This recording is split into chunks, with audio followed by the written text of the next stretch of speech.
ನೋಡಿ, ನಿನ್ನೆಯೇ ಸಿಎಂಎಸ್ ಮಾಜಿ ಸಿಬ್ಬಂದಿಯನ್ನ ಪೊಲೀಸರು ವಶಕ್ಕೆ ಪಡೆದಿದ್ರು. ಸಿಎಂಎಸ್ ಮಾಜಿ ಸಿಬ್ಬಂದಿ ಝೇವಿಯರ್ ನದ್ದೇ ಮಾಸ್ಟರ್ ಪ್ಲಾನ್ ಇದು ಅನ್ನುವಂಥದ್ದು ಗೊತ್ತಾಗ್ತಾ ಇದೆ. ಝೇವಿಯರ್ ಜೊತೆ ಪೇದೆಯೊಬ್ಬರನ್ನು ಕೂಡ ಪೊಲೀಸರು ವಶಕ್ಕೆ ಪಡೆದಿದ್ದಾರೆ. ಝೇವಿಯರ್ ಮತ್ತೆ ಪೇದೆ ಅಣ್ಣಪ್ಪ ಇವರಿಬ್ರು ಕೂಡ ಸ್ನೇಹಿತರು. 1 ವರ್ಷದ ಹಿಂದೆ ಸಿಎಂಎಸ್ ನಲ್ಲಿ ಕೆಲಸ ಬಿಟ್ಟಿರ್ತಾರೆ ಝೇವಿಯರ್ ಅಣ್ಣಪ್ಪ. ಮತ್ತೊಂದ್ ಕಡೆ ಇವರ ಮಾಸ್ಟರ್ ಪ್ಲಾನ್ ಹೇಗಿತ್ತು, ಹೇಗೆ ಸ್ಕೆಚ್ ಹಾಕಿದ್ರು? ಯಾಕಂತಂದ್ರೆ ಹಿಂದೆ ಕೂಡ ನಾನು ಈ ವಿಚಾರ ಮಾತನಾಡ್ತಾ ಇದ್ವಿ. ಯಾರು ಅಲ್ಲಿ ಕೆಲಸ ಮಾಡಿರ್ತಾರೆ ಅಂತವರಿಗೆ ಇದರದ ಲೂಪ್ ಹೋಲ್ಸ್ ಗಳು ಗೊತ್ತಿರುತ್ತೆ, ಸೀಕ್ರೆಟ್ ಗಳು ಗೊತ್ತಿರುತ್ತೆ. ಅವರೇ ಕುತ್ಕೊಂಡು ಮಾಡಿರುವಂತ ಪ್ಲಾನ್ ಇದು. ಈ ಹಿಂದೆ ಬಾಣಸವಾಡಿಯಲ್ಲಿ ಕ್ರೈಮ್ ಬೀಟ್ ಅನ್ನ ಅಣ್ಣಪ್ಪ ಮಾಡಿದ. ಬಾಣಸವಾಡಿಯ ಹುಡುಗರನ್ನ ಕರೆಸಿ ಇಬ್ರು ಕೂಡ ಸ್ಕೆಚ್ ಹಾಕಿದ್ರು. ದರೋಡೆ ವೇಳೆ ಝೇವಿಯರ್ ಮತ್ತು ಅಣ್ಣಪ್ಪ ಇಬ್ರು ಕೂಡ ಸ್ಪಾಟಿಗೆ ಬಂದಿರಲಿಲ್ಲ. ರೂಟ್ ಮ್ಯಾಪ್ ರೆಡಿ ಮಾಡಿಕೊಟ್ಟು ಅದನ್ನ ವಾಚ್ ಮಾಡ್ತಾ ಕುಳಿತಿದ್ರು. ಸದ್ಯ ಝೇವಿಯರ್ ಮತ್ತು ಪೇದೆ ಅಣ್ಣಪ್ಪನನ್ನ ವಶಕ್ಕೆ ಪಡೆದು ಫುಲ್ ಡ್ರಿಲ್ ಮಾಡುವಂತ ಕೆಲಸ ಆಗ್ತಾ ಇದೆ. 1 ವರ್ಷದ ಹಿಂದೆ ಸಿಎಂಎಸ್ ನಲ್ಲಿ ಕೆಲಸ ಬಿಟ್ಟಿರ್ತಾನೆ ಝೇವಿಯರ್. ಅಣ್ಣಪ್ಪನನ್ನ ಕ್ರೈಮ್ ಬೀಟ್ ನಿಂದ ತೆಗೆದು ಹೊಯ್ಸಳಕ್ಕೆ ಹಾಕಲಾಗಿತ್ತು. ಕೆಲಸ ಇಲ್ಲದೆ ಇಬ್ರು ಕೂಡ ಸೇರಿ ಪ್ರತಿನಿತ್ಯ ಮೀಟಿಂಗ್ ಮಾಡ್ತಾ ಇದ್ರು. ಸಿಎಂಎಸ್ ನ ಹಣ ರವಾನೆಯ ಎಲ್ಲಾ ವಿಚಾರವನ್ನ ಝೇವಿಯರ್ ಏನಿದ್ದಾನೆ ಆತ ಹೇಳ್ಕೊಳ್ತಾ ಇದ್ದ. ನೋಡಿ, ಸಿಎಂಎಸ್ ಪ್ಲಾನ್ ನಂದು, ಎಸ್ಕೆ ಪ್ಲಾನ್ ನಿಂದು ಅಂತ ಇಬ್ರು ಕೂಡ ಮಾತನಾಡ್ಕೊಂಡಿರ್ತಾರೆ. ಆಮೇಲೆ ಹಿಂದೆ ನಾವು ಈ ಬಾಣಸವಾಡಿಯಲ್ಲಿ ಕ್ರೈಮ್ ಬೀಟ್ ಅನ್ನ ಅಣ್ಣಪ್ಪ ಮಾಡ್ತಿದ್ದ. ಅಲ್ಲಿ ಹುಡುಗರನ್ನ ಕರೆಸ್ಕೊಂಡು ಇಬ್ರು ಕುತ್ಕೊಂಡು ಸ್ಕೆಚ್ ಹಾಕಿರ್ತಾರೆ. ದರೋಡೆ ವೇಳೆ ಝೇವಿಯರ್ ಮತ್ತು ಅಣ್ಣಪ್ಪ ಇವ್ರೇನಿರ್ತಾರೆ ಇವರಿಬ್ರು ಕೂಡ ಸ್ಪಾಟಿಗೆ ಬಂದಿರಲ್ಲ. ಇವರು ಪ್ಲಾನ್ ಮಾಡಿಕೊಟ್ಟಿರ್ತಾರೆ. ಹೇಗೆ ಕೃತ್ಯವನ್ನ ಎಸಗಬೇಕು, ಹೇಗೆ ಎಸ್ಕೇಪ್ ಆಗಬೇಕು, ಎಲ್ಲಾ ರೀತಿಯಾದಂತ ರೂಟ್ ಮ್ಯಾಪ್ ಗಳನ್ನ ರೆಡಿ ಮಾಡಿಕೊಟ್ಟು ಅದನ್ನ ವಾಚ್ ಮಾಡ್ತಾ ಇದ್ರು ಇವರಿಬ್ರು. ಸದ್ಯ ಇವರಿಬ್ರನ್ನ ಡ್ರಿಲ್ ಮಾಡುವಂತ ಕೆಲಸ ಆಗ್ತಾ ಇದೆ. ಅಜಯ್, ಇನ್ನೊಂದು ವಿಚಾರ ನಾವು ಗಮನಿಸ್ತಾ ಇದ್ವಿ. ಹಿಂದೆ ನಡೆದಂತಹ ಅನೇಕ ರಾಬರಿಗಳನ್ನ ಎಕ್ಸಾಂಪಲ್ ತಗೊಂಡ್ರೆ ಅದು ಇಲ್ಲೂ ಕೂಡ ಪ್ರೂವ್ ಆಗಿದೆ.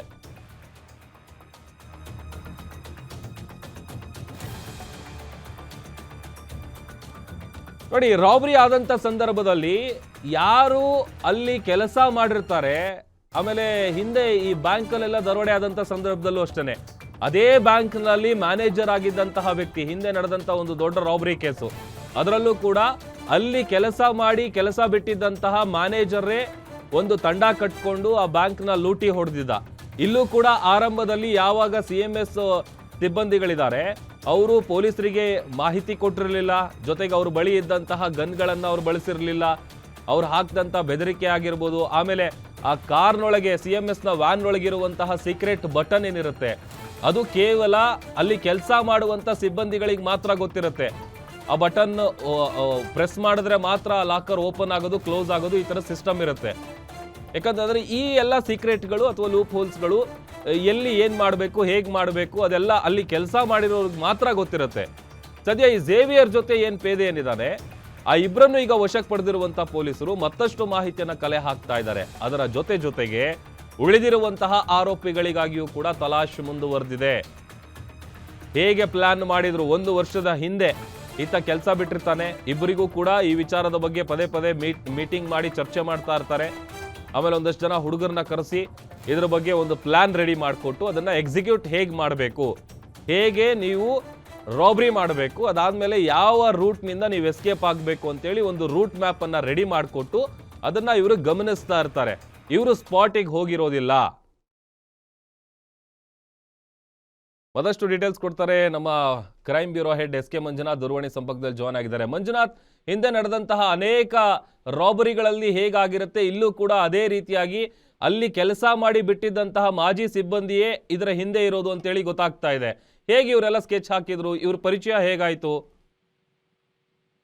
ಪ್ರಭು, ಏನು 7 ಕೋಟಿ ದರೋಡೆ ಪ್ರಕರಣಕ್ಕೆ ಸಂಬಂಧಪಟ್ಟಂತೆ ಮೊದಲು ಪೊಲೀಸರಿಗೆ ಅನುಮಾನ ಬಂದಿದ್ದು ಸಿಎಂಎಸ್ ನ ಸಿಬ್ಬಂದಿಗಳ ಮೇಲೆ. ಅದರಲ್ಲೂ ಈ ಹಿಂದೆ ಕೆಲಸ ಮಾಡಿ ಕೆಲಸ ಬಿಟ್ಟಿರ್ತಕ್ಕಂತ ಮಾಜಿ ನೌಕರರ ಮೇಲೆ ಒಂದಷ್ಟು ಅನುಮಾನ ಬಂದಿತ್ತು. ಅದೇ ಆಯಾಮದಲ್ಲಿ ಪೊಲೀಸರು ತನಿಖೆಯನ್ನ ಕೈಗೊಳ್ತಾರೆ. ಅಲ್ಲಿ ಯಾರ್ಯಾರು ಕೆಲಸ ಬಿಟ್ಟಿದ್ರು ಆ ಆಯಾಮದಲ್ಲಿ ಮಾಹಿತಿನ ಕಲೆ ಹಾಕಿದಾಗ ಝೇವಿಯರ್ ಒಬ್ಬ ಕಳೆದ 1 ವರ್ಷದ ಹಿಂದೆ ಕೆಲಸ ಬಿಟ್ಟಿದ್ದ ಅಂತಕ್ಕಂಥ ಮಾಹಿತಿ ಪೊಲೀಸರಿಗೆ ಲಭ್ಯವಾಗೋದು. ಆತನ ಒಂದು ಮೊಬೈಲ್ ಟವರ್ ಲೊಕೇಶನ್ ಇರ್ಬೋದು, ಜೊತೆಗೆ ಟವರ್ ಡಂಪ್ ಇರ್ಬೋದು, ಮತ್ತೆ CDR ಗಳನ್ನ ಚೆಕ್ ಮಾಡಿದಾಗ ಆತನೊಂದಿಗೆ ನಿರಂತರವಾಗಿ ಸಂಪರ್ಕದಲ್ಲಿದ್ದಂತ ಒಬ್ಬ ಗೋವಿಂದಪುರ ಪೊಲೀಸ್ ಠಾಣೆಯ ಕ್ರೈಮ್ ಸಿಬ್ಬಂದಿ ಏನು ಅಣ್ಣಪ್ಪ ನಾಯಕ್ ಅವರು ನಿರಂತರವಾಗಿ ಸಂಪರ್ಕದಲ್ಲಿದ್ರು ಅಂತಕ್ಕಂತ ಒಂದು ಮಾಹಿತಿ ಲಭ್ಯವಾಗುತ್ತೆ. ಆತನನ್ನ ವಶಕ್ಕೆ ಪಡೆದು ವಿಚಾರಣೆಗೊಳಪಡಿಸಿದಾಗ ಇವರು ಮಾಡಿದಂತ ಒಂದು ಈ ದರೋಡೆ ಮಾಡೋದಕ್ಕೆ ಯಾವ ರೀತಿಯಾಗಿ ಪ್ಲಾನ್ ಮಾಡಿದ್ರು, ರೂಟ್ ಮ್ಯಾಪ್ ಇರಬಹುದು, ಜೊತೆಗೆ ದರೋಡೆಗೆ ಸಂಬಂಧಪಟ್ಟಂತೆ ಒಂದು ಬ್ಲೂ ಪ್ರಿಂಟ್ ಅನ್ನು ಹೇಗೆ ರೆಡಿ ಮಾಡ್ಕೊಂಡಿದ್ರು ಅನ್ನೋದು ಬೆಳಕಿಗೆ ಬರುತ್ತೆ. ಇಲ್ಲಿ ನಾವು ಗಮನಿಸಬಹುದು, ಅಣ್ಣಪ್ಪ ನಾಯಕ್ ಗೋವಿಂದಪುರ ಪೊಲೀಸ್ ಠಾಣೆಯಲ್ಲಿ ಮೊದಲಿಗೆ ಕ್ರೈಮ್ ಬೀಟ್ ನಲ್ಲಿ ಕೆಲಸ ಮಾಡ್ತಾ ಇರ್ತಾರೆ. ಆದ್ರೆ ಆತ ಕ್ರೈಮ್ ಬೀಟ್ ನಿಂದ ತೆಗೆದು ಹೊಯ್ಸಳ ಗಾಡಿಗೆ ರೌಂಡ್ಸ್ ಹೊಡೆಯೋದಕ್ಕೆ, ಗಸ್ತು ತಿರುಗೋದಕ್ಕೆ ನಿಯೋಜನೆ ಮಾಡಿರ್ತಾರೆ. ಅದು ಒಂದು ಕಡೆ ಪೊಲೀಸ್ ಇಲಾಖೆಯಲ್ಲಿ ಇದ್ಕೊಂಡು ನನ್ನನ್ನ ಕ್ರೈಮ್ ಬೀಟ್ ಇಂದ ಒಂದು ಹೊಯ್ಸಳಗೆ ಹಾಕಿದ್ರು ಅಂತಕ್ಕಂತ ಒಂದು ಕೋಪ ಇರುತ್ತೆ. ಅದ್ರ ಜೊತೆಗೆ ದುಡ್ಡು ಮಾಡಬೇಕು ಅಂತಕ್ಕಂತ ಒಂದು ದುರಾಸೆ ಈ ಅಣ್ಣಪ್ಪ ನಾಯಕನಲ್ಲಿ ಬೆಳೆಯೋದಕ್ಕೆ ಶುರು ಮಾಡ್ತಾರೆ. ಅಂತಹ ಸಂದರ್ಭದಲ್ಲಿ ಈ ದೇವಿಯರು ಆ ಭಾಗದಲ್ಲಿ ಇರ್ತಕ್ಕಂಥ ಕಲ್ಯಾಣ ನಗರ ಭಾಗದಲ್ಲಿ ಇರ್ತಕ್ಕಂಥ ಕೆಲವು ಹುಡುಗರ ಮುಖಾಂತರ ಪರಿಚಯ ಆಗುತ್ತೆ. ಆತ ಒಂದು ಐಡಿಯಾವನ್ನ ಕೊಡ್ತಾನೆ, ಈ ರೀತಿಯಾಗಿ ATM ಗೆ ದುಡ್ಡು ತುಂಬೋದಕ್ಕೆ CMS ವಾಹನಗಳು ಹೋಗ್ತಾ ಇರುತ್ತೆ. ಅಲ್ಲಿ ಒಂದು ಸೆಕ್ಯೂರಿಟಿಗಳು ಇದ್ರೂ ಸಹ ಅವರು ಸಾಮಾನ್ಯವಾಗಿ ಏನು ಅವರ ಬಲಿರ್ತಕ್ಕಂಥ ಬಂದೂಕುಗಳನ್ನ ಬಳಸೋದಿಲ್ಲ.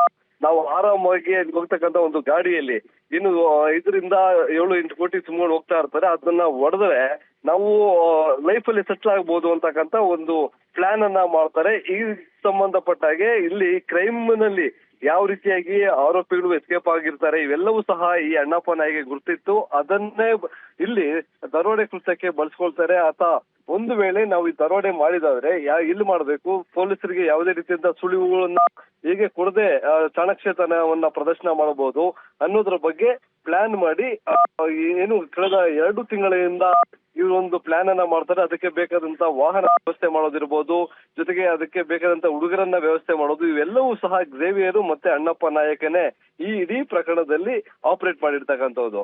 ಹಾಗಾಗಿ ತಮ್ಮ ಪ್ಲಾನ್ ಪ್ರಕಾರ ಬುಧವಾರ ಏನು ಮಧ್ಯಾಹ್ನ 11:55 ಸುಮಾರಿಗೆ CMS ಸಂಸ್ಥೆಯಿಂದ ಅಂದ್ರೆ HDFC ಬ್ಯಾಂಕ್ ಹೆಡ್ ಕ್ವಾರ್ಟರ್ಸ್ ಏನಿದೆ ಅಲ್ಲಿಂದ ಹಣವನ್ನ ತುಂಬಿಕೊಂಡು ಬಂದಂತ ವಾಹನಗಳಲ್ಲಿ ಕೊನೆಯದಾಗಿ ಬಂದಂತ ವಾಹನವನ್ನ ಇವರು ಟಾರ್ಗೆಟ್ ಮಾಡ್ಕೊಳ್ತಾರೆ. ಅದರಲ್ಲಿ ಅಶೋಕ ಪಿಲ್ಲರ್ ಹತ್ರ ಬರೋದಕ್ಕಿಂತ ಮುಂಚಿತವಾಗಿ ಅಲ್ಲಿ ಮಾಧವನ್ ಪಾರ್ಕ್ ಅಂತ ಇದೆ, ಜಯನಗರ ಪೊಲೀಸ್ ಠಾಣೆ ವ್ಯಾಪ್ತಿಯಲ್ಲಿ ಬರ್ತಕ್ಕಂತ ಮಾಧವನ್ ಪಾರ್ಕ್, ಅಲ್ಲಿ ಒಂದು ಪೆಟ್ರೋಲ್ ಬಂಕ್ ಬಳಿ ಇದ್ದಂತ ಕಾರ್, ಇನೋವಾ ಕಾರ್ ಮುಖಾಂತರ ಅದನ್ನ ಚೇಂಜ್ ಮಾಡ್ಕೊಂಡು ಬರ್ತಾರೆ. ಚೇಂಜ್ ಮಾಡ್ಕೊಂಡು ಬಂದು ಅಶೋಕ ಪಿಲ್ಲರ್ ಬಳಿ ಅಡ್ಡಗಟ್ಟಿ ಹೋಗ್ತಕ್ಕಂಥದ್ದು. ಬಳಿಕ ಈಗ ಅವರಿಬ್ಬರನ್ನ ವಿಚಾರಣೆ ಒಳಪಡ್ತಕ್ಕಂಥ ಸಂದರ್ಭದಲ್ಲಿ ಮತ್ತಷ್ಟು ರೋಚಕ ಕಥೆಗಳು, ಇವರು ಏನು ದರೋಡೆ ಮಾಡೋದಕ್ಕೆ ಪ್ಲಾನ್ ಮಾಡಿದ್ರು ಇವೆಲ್ಲವೂ ಸಹ ಬೆಳಕಿಗೆ ಬರ್ತಾ ಇದೆ.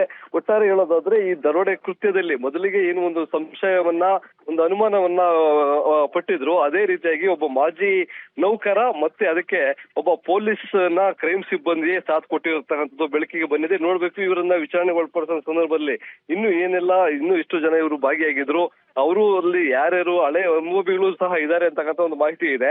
ಆ ಹಳೆ MOBಗಳು ಏನೆಲ್ಲ ಕೆಲಸದಲ್ಲಿ ಆಗಿದ್ರು ಅಥವಾ ಹಿಂದೆ ಪೊಲೀಸರು ಅತಿಥಿಗಳಾಗಿದ್ರ ಈ ಎಲ್ಲಾ ಅಂಶಗಳು ಬೆಳಕಿಗೆ ಬರಲಿದೆ. Prabhu. Okay, thank you Manjunath.